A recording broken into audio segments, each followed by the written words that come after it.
E pra të dashur zonja dhe zotrin, ja ku po ritakohemi me mua Tirona Lilin, pikërisht këtu në YouTube, në kanalin Rrëfime Jete, për të ndarë me ju një ngjarje që në fakt ishte një ngjarje e pazakon, një ngjarje që mua më ka tronditur, një ngjarje që ndodhi në qytetin e Lushnjës.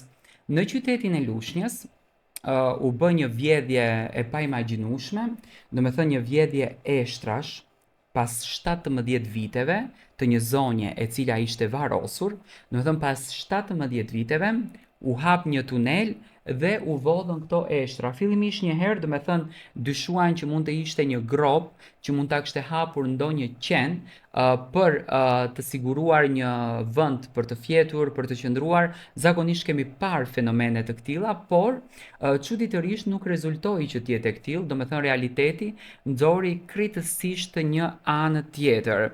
Por është zgjedhur misteri i eshtrave të vjedhura. Zgjidhet misteri i vjedhjes së eshtrave të një gruaje në varezat e qytetit të Lushnjës, ku ishte hapur një tunel në ndhe. Imagjinoni, do me thënë është hapur një tunel, kanë hyrë brenda varit dhe i kanë vjedhur këto eshtra. Tani logjika jon, ne na çon mendja të mendojmë se për çfarë u janë dashur këto eshtra. Pse është bërë kjo gjë? Do me thënë, çfarë interesi apo çfarë leverdije kanë patur në këto eshtra. Por gjithsesi le ta kuptojmë se cili ka qenë qëllimi. Burimet policore bëjnë me dije se 36 vjeçari Edison Ngresi dyshohet se ka dëmtuar varin pasi vuan nga problemet të shëndetit mendor.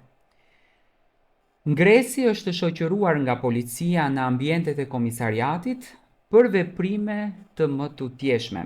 Rreth orës 10 të mëngjesit, roja i varezave të qytetit të Lushnjës, shtetasi me inicialet OPIKR, ka konstatuar dëmtime në pjesën e sipërme të një vari.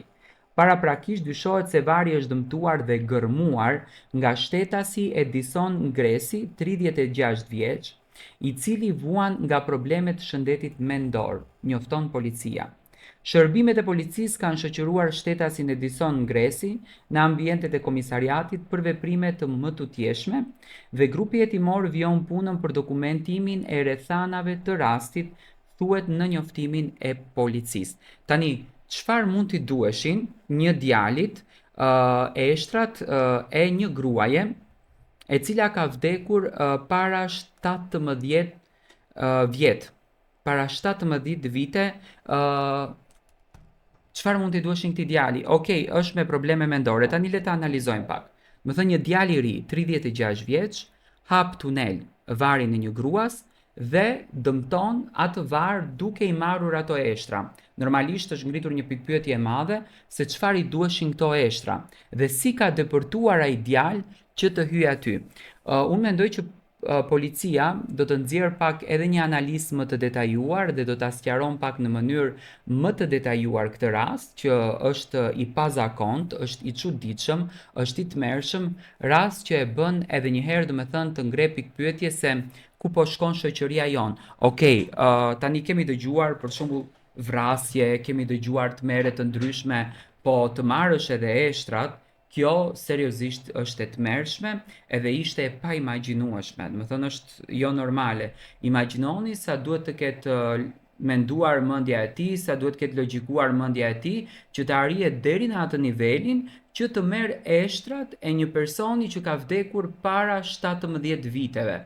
Unë mendoj që këtu kemi të bëjmë me një problem të qartë të institucioneve tona, por kemi të bëjmë edhe me pasigurinë që këto vende kanë. Tani pak është e çuditshme dhe roja si nuk ka arritur që ta kontrollon këtë djalin, por do me thënë të rejat më të fundit janë që ky djalë është 36 vjeç, edhe njerë më duhet ta citoj do me thënë që të jemi të sakt, bëhet fjalë për Edison Ngresin, i cili është 36 vjeç, i cili dyshohet që të ketë prishur varin e zonjës që ka ndruar jetë para 17 viteve dhe ka dashur që t'i marrë eshtrat e saj. Tani unë do të bëj dhe një pyetje, për shembull, çfarë mund t'i duheshin eshtrat një njeriu në këtë botë, në çfarë mund t'i duheshin eshtrat. Ato janë domethënë një gjë që nuk i duhen thot fare një njeriu dhe pse duhesh ka ky ti merr. Okej, u dyshuaj që mund t'i bënte për biznes, aman, do me thënë ato që i kanë vjedh, u dyshua se mund të kishin qenë njerëz të afër që mund të kenë patur një dyshim të mëhershëm, por të marrësh eshtrat, mua më duket jo normale. Do me thënë, kjo eskalon problemin mendor. Unë uroj me zemër që kjo çështje të zgjidhet dhe mos preket më në gjëra kaq me vlerë siç është vari.